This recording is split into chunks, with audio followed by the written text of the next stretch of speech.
Mi nombre es José María Fernández. Nací en un pueblo chiquito de Castilla, entre campos de trigo y polvo, donde la vida era tan dura como la tierra seca que arábamos con mulas prestadas. Mi padre fue herrero, y yo desde los 12 años le ayudaba en la fragua, dándole al fuelle y limpiando el hollín de los yunques, soñando con un futuro que no oliera a hierro quemado ni a sacrificio. Pero la vida, ya se sabe, no siempre da para sueños. Me hice albañil. De los buenos, de los que no necesitan planos para levantar una pared recta, ni niveles para que el agua corra donde tiene que correr. Trabajé toda mi vida con las manos, con estas manos que ahora tiemblan al sostener una taza de café, pero que en su tiempo levantaron casas, muros, escuelas y hasta la iglesia nueva del pueblo cuando se cayó el campanario con aquella tormenta del 86. Conocí a Carmen en una verbena de San Roque. Llevaba un vestido blanco con florecitas rojas y una trenza que le llegaba a la cintura. Bailamos pasodobles bajo farolillos de papel y al año ya estábamos casados. Ella era costurera, de manos finas, pero carácter fuerte. Hacía milagros con la Singer y me hacía callar con una sola mirada. Juntos tuvimos un solo hijo, Andrés. Fue nuestro orgullo, nuestra meta. Le dimos todo, todo. Lo mandamos a estudiar a Madrid, aunque para eso tuve que trabajar los fines de semana y aceptar obras que nadie quería, como levantar tapias en cementerios o restaurar tejados con goteras que apestaban a palomas muertas. Carmen murió joven, demasiado joven, con apenas 53 años. El cáncer no avisa ni pide permiso. La cuidé hasta el último suspiro, bañándola yo mismo, dándole de comer en la boca como a un bebé. Andrés vino al entierro con su esposa, una mujer fría como la escarcha, y luego se volvió a la ciudad sin preguntar si yo necesitaba algo. Pero no le guardé rencor. Pensé, tiene su vida, su trabajo, sus preocupaciones. Ya vendrá cuando pueda. Lo esperé como se espera la lluvia en agosto, con paciencia y resignación. Con los años, la espalda me empezó a fallar. Me dolía al agacharme, al subir escaleras, hasta al reír. Pero seguía levantándome temprano, haciendo la compra, regando el jardín y cocinando mis garbanzos con chorizo los domingos, como me enseñó mi madre. Mi casa, la misma que construí yo solo con mis ahorros, con mis planos dibujados en servilletas, era mi castillo. No era grande, pero tenía alma. El zaguán con sus azulejos viejos, las vigas de madera, el patio con su limonero. Todo hablaba de mí, de Carmen, de nuestras tardes tomando café y mirando cómo el sol caía detrás del campanario. Un día, sin previo aviso, Andrés llegó con su mujer y sus 2 hijos. Me dio un beso frío en la mejilla y se sentó en mi sofá como si fuera suyo. Me dijo que estaban pasando por un mal momento, que los habían echado del piso y que, por un tiempo, iban a quedarse en casa. Yo, como buen padre, abrí la puerta sin dudar. Les di mi habitación, me mudé al cuarto del fondo donde guardaba herramientas y libros viejos, y no dije ni pío. Pensé, es temporal, ya se levantarán. Cocinaba para todos, limpiaba, les cuidaba a los niños. Me sentía útil, parte de algo. Hasta que un día, sin mirarme a los ojos, Andrés me dijo, «Papá, esto no funciona. Los chicos necesitan más espacio y vos ya estás viejo». Hablamos con la asistente social y hay un geriátrico cerca del centro donde vas a estar bien cuidado. ¿Bien cuidado? Esa frase me taladró la cabeza, como si fuera una planta que necesita riego, un mueble que hay que limpiar de polvo. No lloré, pero sentí un frío en el pecho que no se me quitó en días. No grité, no insulté, solo asentí y me encerré en el taller, donde pasé horas mirando fotos, acariciando herramientas oxidadas que ya no usaba, recordando a Carmen y a su voz suave diciéndome, «Todo va a estar bien». El día que me llevaron al asilo, ni siquiera se tomaron la molestia de acompañarme. Me subieron a un taxi con una maleta, una manta tejida por mi madre y un sobre con algo de dinero para tus gastos, papá. El conductor no dijo una palabra en todo el trayecto. Yo miraba por la ventanilla los campos que ya no podía trabajar, las casas que ya no podía construir, la vida que me había sido arrancada de las manos como una flor marchita. En el asilo, los días se hacen largos. Las paredes huelen a desinfectante y a resignación. Algunos ancianos gritan por las noches, otros miran al techo como si esperaran una señal. Yo leo, camino por los pasillos, observo y pienso mucho. ¿En qué momento mi hijo dejó de verme como su padre para convertirme en una carga? ¿En qué momento me volví invisible? ¿Fue cuando me encorvé? ¿Cuando repetí 2 veces la misma historia? ¿Cuando olvidé dónde dejé las llaves? Pero hay algo que él no sabe, algo que nunca supo. Esa casa donde vive, la que yo construí ladrillo por ladrillo, no está a su nombre. Nunca lo estuvo. La registré a nombre de Carmen y cuando ella murió, hice un testamento en silencio, sin decir nada, dejando todo a alguien que sí me miró con ojos limpios, a mi nieto mayor, Miguel, el único que venía a verme al taller cuando era niño, que me escuchaba contar historias y me pedía que le enseñara a mezclar cemento. A ese niño le dejé la casa, el terreno, las herramientas, todo, con un papel legal, firmado y guardado en un sobre sellado que entregué a un notario del pueblo con instrucciones claras. Abrir solo tras mi muerte. Y ahora, mientras el tiempo avanza y mis pasos se hacen más lentos, espero el día en que Andrés reciba la noticia. Espero ver su cara al saber que la casa donde vive no le pertenece, que fue desheredado por su propia soberbia, que lo perdió todo por no saber cuidar lo más valioso que tenía, su padre. Porque uno puede perdonar muchas cosas, hijo, pero hay heridas que no se cierran, y hay herencias que no son solo de ladrillo y teja, sino de dignidad y memoria. ¿Y vos qué harías si tu propio hijo te llama estorbo? Algunos días en el asilo son tan iguales que uno pierde la noción del tiempo. Desayuno siempre a la misma hora, una rebanada de pan tostado, café recalentado y una fruta que ya viene medio pocha. Hay una señora, doña Eulalia, que se sienta frente a mí todos los días y me pregunta el nombre como si fuera la primera vez. A veces le respondo, soy el rey de España, solo para ver si se ríe. Y sí, a veces suelta una carcajada, aunque no sepa por qué. Otros viejos ya no hablan. Se les fueron las palabras, como se va la fuerza de las manos cuando uno deja de usarlas. Pero yo no. Yo no pienso morirme en silencio. Yo tengo algo que decir, aunque nadie me escuche. Y tengo algo que dejar, aunque no sea oro ni acciones, sino una lección.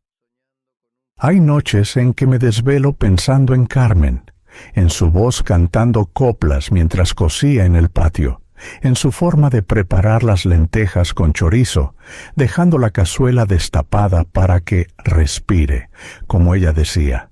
Pienso en los años que compartimos, en los domingos de misa y vermú en la plaza, en las tardes de domingo viendo corridas de toros por la tele en blanco y negro.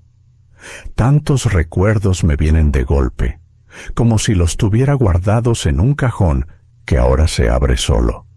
Y entre todos siempre aparece la cara de Andrés, de niño, cuando me abrazaba por la espalda y me decía, «Papá, quiero ser como vos». ¿Cuándo cambió? ¿En qué momento se convirtió en ese hombre frío que me echó de mi propia casa como si fuera un trasto viejo? Pero también pienso en Miguel, mi nieto.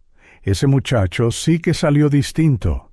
Tiene algo en la mirada que me recuerda a mí cuando era joven, cuando aún tenía sueños y no sabía lo que era la decepción. Me escribía cartas, aunque su padre no lo supiera.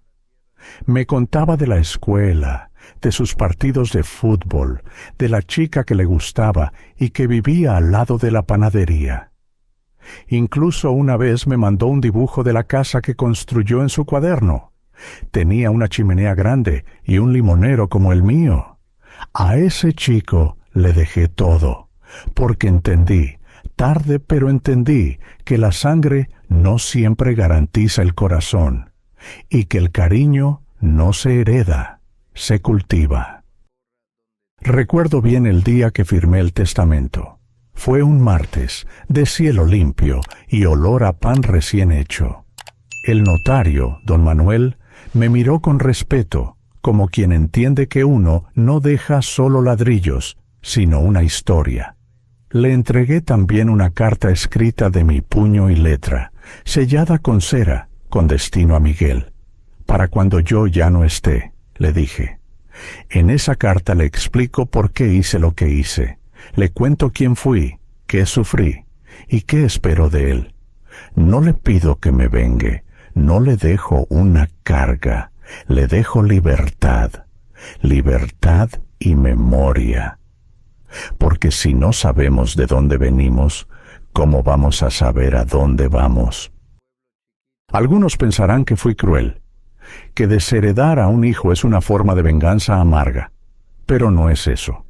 Yo no lo hice por rabia, lo hice por justicia, porque nadie, y repito, nadie, tiene derecho a pisotear a quien le dio la vida. Y si yo no me defendía, nadie lo haría por mí, porque los hombres como yo, los que se rompen el lomo trabajando y callan las penas para no preocupar a los suyos, solemos irnos en silencio. Pero esta vez no. Esta vez quise que se supiera mi verdad, aunque sea después de muerto. Y sí, lo confieso, hay una parte de mí que espera con cierta ansiedad ese día en que Miguel lea la carta, en que Andrés reciba la llamada del notario, en que su mujer, con esa mirada altiva, entienda que no puede medir el valor de un hombre por la cantidad de arrugas que tiene en la cara o la lentitud de sus pasos. Quiero que se miren a los ojos y se pregunten, ¿qué hicimos? Y que no haya respuesta. No sé cuánto me queda. El cuerpo me avisa, poco a poco, que la cuerda se va acabando. Me canso más, me duele más, y a veces me olvido de palabras simples como cuchara o ventana, pero no me olvido de quién soy. Soy José María Fernández, hijo de herrero, esposo de Carmen, padre traicionado y abuelo con memoria. Y eso, aunque parezca poco, es todo. Los domingos, cuando hay misa en el asilo, me siento en la última fila. Me gusta oír al capellán hablar de misericordia y perdón. No porque crea que Andrés merece perdón, eso lo decidirá Dios, sino porque yo quiero irme en paz. Porque guardar rencor es como beber veneno esperando que se muera el otro. Yo ya no tengo veneno, solo tengo recuerdos y una historia que, espero, sirva para que alguien allá afuera piense 2 veces antes de olvidar a sus viejos. ¿Vos tenés a tu padre vivo? ¿Lo abrazaste hoy? ¿Le diste las gracias por lo que hizo por vos? Porque si no lo hiciste, todavía estás a tiempo. Y si ya no está, háblale igual. Que los muertos, cuando se les habla con amor, escuchan mejor que los vivos. Yo seguiré esperando, como esperé siempre, con los pies en la tierra y la mirada en el cielo. Y cuando llegue la hora, me iré sabiendo que dejé algo más que paredes. Dejé dignidad, dejé verdad. Y eso créeme, vale más que cualquier herencia. Hoy me desperté más temprano que de costumbre. Todavía no clareaba del todo y el silencio del asilo parecía más espeso, como si los muros mismos estuvieran dormidos. Me vestí despacio, con mi camisa de cuadros que ya empieza a estar gastada en los codos, y me senté al borde de la cama con la manta en las rodillas. No hacía frío, pero sentía esa clase de escalofrío que no viene del clima, sino de la sangre, del alma. Pensé en Carmen, como siempre, y cerré los ojos para intentar oír su voz, esa que me decía, ponete una bufanda, que va a refrescar, o no seas bruto, no te metas con el cura que ya bastante tiene. Me hablaba en la cabeza con tanta claridad que a veces me daba miedo abrir los ojos y no verla ahí, sentada en la silla de mimbre, esperándome con el mate en la mano como lo hacíamos en las mañanas tranquilas de los domingos. Me fui al patio del asilo, que es más bien una galería cerrada con plantas secas y un banco de hierro que cruje cuando uno se sienta. Me llevé un cuaderno viejo y un bolígrafo azul que apenas pinta. Empecé a escribirle otra carta a Miguel, aunque ya tengo varias guardadas en la mesita de luz. No sé si algún día las leerá todas, pero me da paz saber que quedará constancia de lo que soy, de lo que siento, de lo que sufrí y de lo que aprendí. Le hablé de su abuela, de cómo nos conocimos bailando pasodobles en la verbena de San Roque, de cómo se me caían los ladrillos de las manos la primera vez que la vi sonreír. Le conté de la vez que lloré en silencio cuando nació su padre, de miedo, de emoción, de no saber si sería capaz de criar a un hijo sin repetir los errores de mi propio viejo. Le escribí que ser padre no viene con manual, y que uno muchas veces se equivoca por querer hacerlo todo bien. No sé si Miguel entenderá todo eso ahora, con su corta edad, pero cuando le llegue la carta, cuando le llegue esa verdad cruda y sin adornos que uno escribe ya sin miedo al juicio, quiero que sepa que lo quise con todo lo que tenía, y que no lo elegí como heredero por venganza, sino por esperanza. Porque vi en él algo que no vi en nadie más, una ternura sin cálculo, un respeto sin obligación, una forma de mirar a los viejos que no tiene lástima, sino admiración. A media mañana vino la enfermera, la buena, la que me trae el café con un terrón de azúcar aunque no le esté permitido. Me dice, «Don José, hoy tiene buena cara». Y yo le respondo lo mismo de siempre. La cara la tengo buena, lo que tengo jodido es el alma. Ella se ríe, pero sabe que no es broma. Me toma la atención, me acomoda las almohadas y me pregunta si quiero que me lea un poco. Le digo que no, que hoy prefiero el silencio. Porque a veces el silencio dice más que 1000 palabras, ¿no? ¿Nunca te pasó?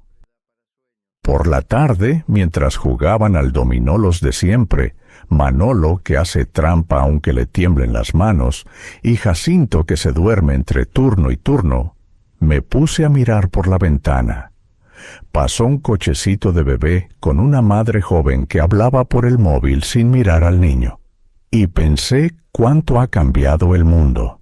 Antes, nuestras madres nos llevaban de la mano, nos cantaban coplas al oído, nos daban de comer en la boca con cuchara de metal y soplaban para que no nos quemáramos. Ahora todo es rápido, todo es pantalla, todo es olvido. ¿Qué van a recordar estos chicos cuando tengan mi edad?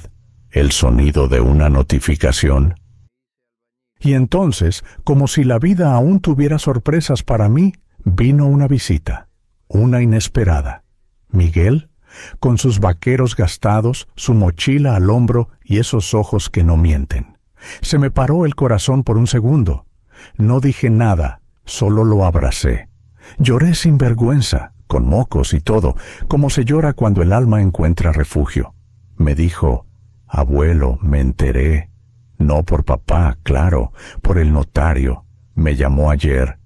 Le temblaba la voz. Yo le puse la mano en el hombro y le dije, «Te lo dejé todo, Miguel, porque lo supiste merecer». Nos sentamos en el banco del patio, ese que cruje como la memoria, y hablamos durante horas. Me contó que había discutido con su padre, que no entendía cómo pudo hacerme eso, que lo tenía idealizado de niño, pero que ahora le dolía la verdad. Le dije que no odiara, que uno puede corregir con firmeza, pero que el odio se pega a los huesos y te pudre desde dentro. Le pedí que fuera justo, que no repitiera errores, que amara incluso cuando no lo entiendan, pero que nunca permita que lo pisoteen, porque amar no es entregarse a la humillación, es dar sin perderse. Antes de irse, me prometió que cuidaría la casa, que no la vendería, que la arreglaría, que sembraría un nuevo limonero en el patio y que pondría una foto mía y de Carmen en la sala, donde todos la vieran. Me hizo reír cuando dijo, «Y no me vengas a penar si cambio los azulejos del baño, ¿eh?» Le respondí que podía cambiar lo que quisiera, menos la esencia, porque una casa es más que paredes. Es el eco de las risas, los olores del guiso, las huellas en el suelo, los silencios compartidos. Cuando se fue, me quedé en el patio con el alma llena, como si hubiera llovido por dentro, como si todo lo oscuro de estos últimos años se hubiera lavado con una sola tarde de verdad. Y entendí que el final de la vida no tiene que ser triste si uno se va con la conciencia tranquila, si uno sabe que, al menos una vez, al menos con una persona, supo dejar una huella que no se borra. ¿Y vos? ¿Qué huella estás dejando? Esa noche dormí como no lo hacía desde hacía años. Cerré los ojos con una paz que no venía de la almohada ni del cansancio, sino de adentro, de esa parte del alma que se tranquiliza cuando siente que hizo lo correcto. Ya no me pesaban los hombros como antes, ni los recuerdos dolían tanto. Por primera vez desde que crucé la puerta del asilo, no sentí que estaba esperando la muerte, sino que había empezado a despedirme en paz. Porque eso es distinto, ¿sabes? No es lo mismo morir abandonado que partir sabiendo que alguien va a seguir tu camino con dignidad. A la mañana siguiente, mientras desayunaba con doña Eulalia, que seguía preguntando si yo era su primo, una trabajadora social se me acercó con una expresión que no supe leer. Me preguntó si me encontraba bien, si necesitaba algo. Le dije que no, que ya tenía todo lo que me hacía falta. Ella me miró raro, como si esperara una queja o una súplica, pero solo le sonreí. ¿Para qué pedir más si el corazón ya estaba lleno? Durante los días que siguieron, empecé a poner mis cosas en orden. No tenía muchas. Un par de camisas, un libro de santos que me había regalado Carmen, unas fotos viejas y las cartas que le había escrito a Miguel. Pedí una caja de cartón y las fui acomodando con paciencia, como si cada objeto tuviera algo que decir. Me despedí de mis herramientas con una caricia lenta, como quien se despide de un amigo que lo acompañó toda la vida. Había una cuchara de albañil que me regaló mi padre, con el mango de madera gastado y la hoja rayada de tanto uso. Esa cuchara construyó mi casa, la escuela del barrio, el comedor de la parroquia. La envolví en un trapo limpio y la guardé junto a una nota que decía: «Para Miguel, esto vale más que una medalla». Las tardes pasaban más ligeras. Me sentaba en la galería a ver cómo la luz del sol iba cambiando el color de las paredes, igual que lo hacía en mi casa, en ese patio donde Carmen colgaba la ropa y el limonero dejaba caer su perfume. Cerraba los ojos y podía oír el crujido del portón de hierro, el ladrido de los perros vecinos, el canto del gallo del viejo Ramón, que siempre cantaba a deshora. Esos sonidos eran parte de mi historia, como las grietas de mis manos o las canas que se me multiplicaban sin aviso. Un día, mientras leía el periódico, aunque ya casi no veo las letras pequeñas, escuché mi nombre por el altavoz. Don José María Fernández tiene visita. Me sorprendí. No esperaba a nadie. Caminé despacio hasta la entrada, con el bastón en la mano y el corazón dando brincos como un caballo viejo que aún se anima a trotar. Y ahí estaban. No solo Miguel, que ya era un bálsamo, sino también mis 2 bisnietos, chiquitos, con mocos en la cara y ojos grandes llenos de preguntas. El mayor, de unos 8 años, se me acercó y me dijo, ¿Vos sos el abuelo de papá? Le respondí que sí, que yo era el abuelo de su padre y el bisabuelo de él. Me miró con asombro, como si no pudiera entender cómo alguien tan viejo podía ser parte de su sangre. Pero después, sin más, me abrazó, sin permiso, sin protocolo, y ahí supe que todo valió la pena. Miguel me contó que se había mudado a la casa, que la estaba pintando, arreglando la cocina, y que había dejado el limonero intacto, que pensaba criar a sus hijos allí, enseñándoles a respetar la historia y a escuchar a los mayores. Me trajo una foto enmarcada. Era la sala, con la foto mía y de Carmen colgada justo sobre la chimenea. Cuando la vi, se me llenaron los ojos de agua. No por tristeza, sino por gratitud. Porque hay lágrimas que no se lloran por lo que se pierde, sino por lo que se honra.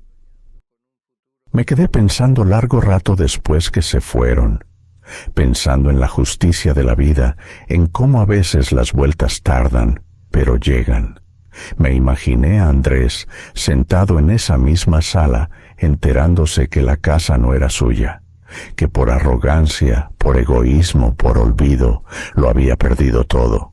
Y aunque en el fondo una parte de mí quería verlo sufrir, otra parte, la más profunda, la más vieja, solo deseaba que aprendiera, que se mirara al espejo y dijera, me equivoqué, porque hay humillaciones que no se curan con disculpas, pero sí pueden servir para que no se repitan. Al llegar la noche me senté otra vez con el cuaderno en la mano. Empecé a escribir mi última carta.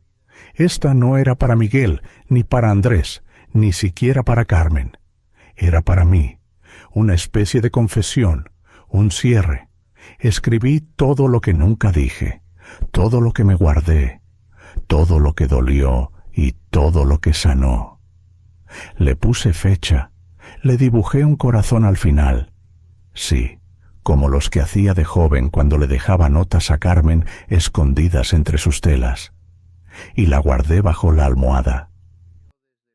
Porque si mañana no despierto, quiero que me encuentren con la historia completa. Y vos, que estás leyendo esto o escuchándolo en alguna parte, acordate de una cosa. El respeto no se mendiga, se merece. La vejez no es una enfermedad, es un premio. Y los que se olvidan de sus raíces, tarde o temprano, tropiezan con ellas. Así que abraza a tu madre, llama a tu padre, visita a ese abuelo que aún espera en silencio, porque un día, cuando quieras hacerlo, ya no va a estar. Y entonces, ¿con qué vas a llenar ese hueco? No sé si fue casualidad o cosa del destino, pero justo al día siguiente de haber escrito aquella última carta, vinieron a avisarme que habría una misa especial en la capilla del asilo. Una de esas misas por los difuntos del mes, donde se encienden velas y se dicen nombres uno por uno, con esa solemnidad que solo tiene el silencio cuando lo acompaña el incienso. Me puse la chaqueta marrón de lana, la que usaba para ir a la iglesia los domingos cuando Carmen aún estaba viva. Me peiné con agua como hacía antes y bajé despacio por el ascensor que chirriaba como si también le pesaran los años. No lo hice por devoción, que la tengo sí, aunque a mi modo, sino porque sentí que ese momento tenía algo importante, como si fuera una despedida no de este mundo, pero sí de una parte mía que ya había hecho todo lo que tenía que hacer. Entré en la capilla y me senté en el banco del fondo, donde la luz de los vitrales caía como una caricia tibia sobre el suelo de baldosas frías. Mientras el sacerdote hablaba, yo no escuchaba con los oídos, sino con los recuerdos.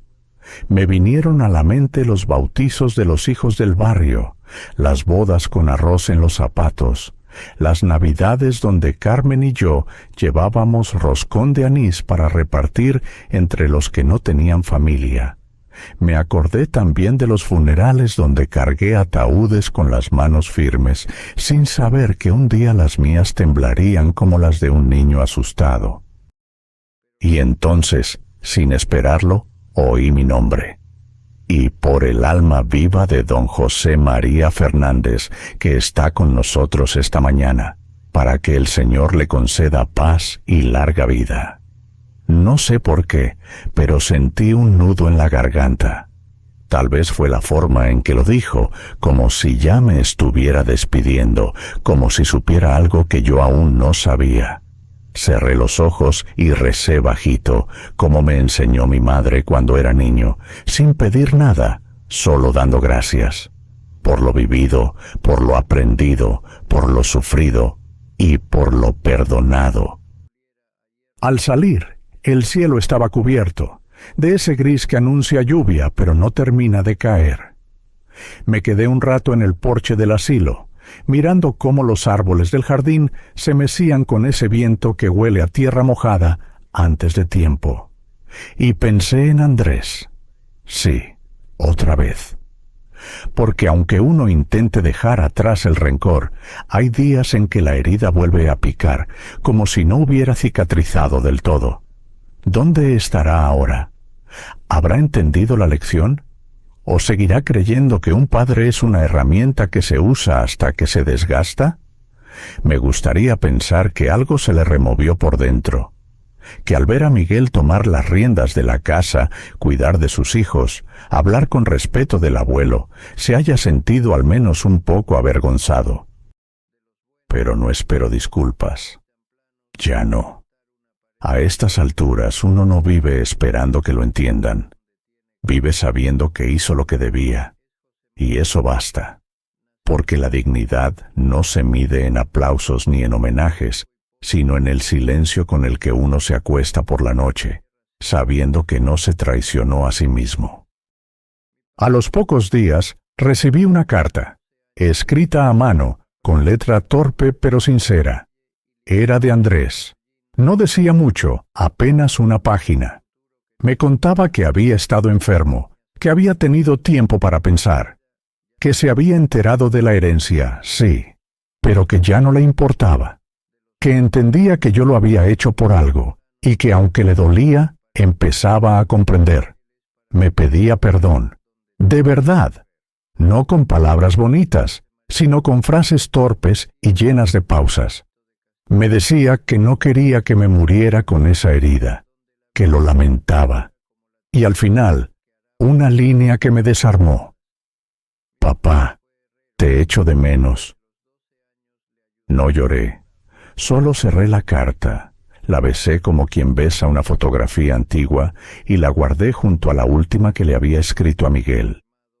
Y me sentí completo, no por haber ganado nada, sino por haber soltado todo.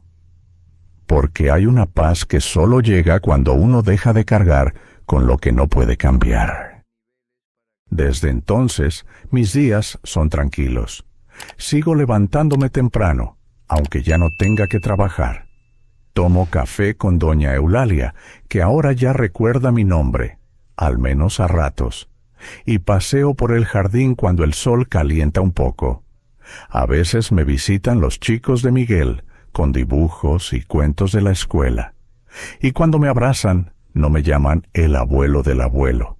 Me llaman por mi nombre, Tata José. Y eso, créeme, es mejor que cualquier medalla.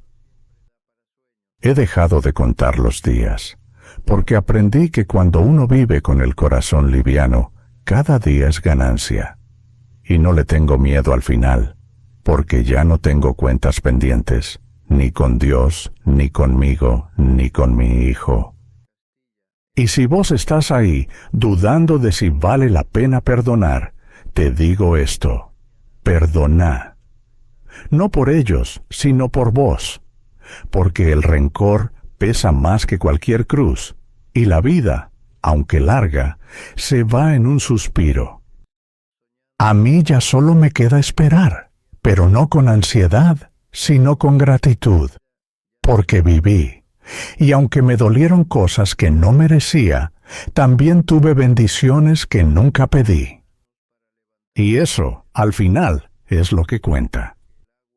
Hace unos días, al atardecer, sonó el timbre del asilo.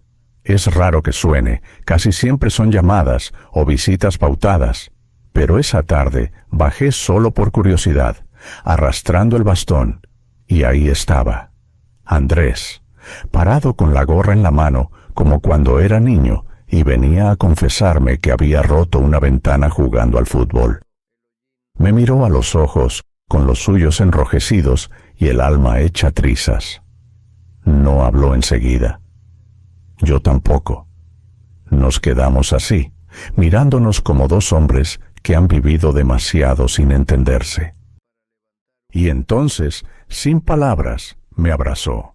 Un abrazo de verdad, con fuerza, con necesidad, con dolor y con culpa. Lo sentí temblar, como cuando tenía fiebre de pequeño y lo sostenía en brazos toda la noche sin dormir. Me dijo: perdóname, papá, te fallé, y ya no me queda orgullo para disfrazarlo. Yo no respondí con discursos, solo le puse la mano en la espalda y le dije: ya está, hijo, ya está. Porque uno sabe cuándo algo se rompe para siempre y cuándo todavía puede remendarse con un hilo de amor.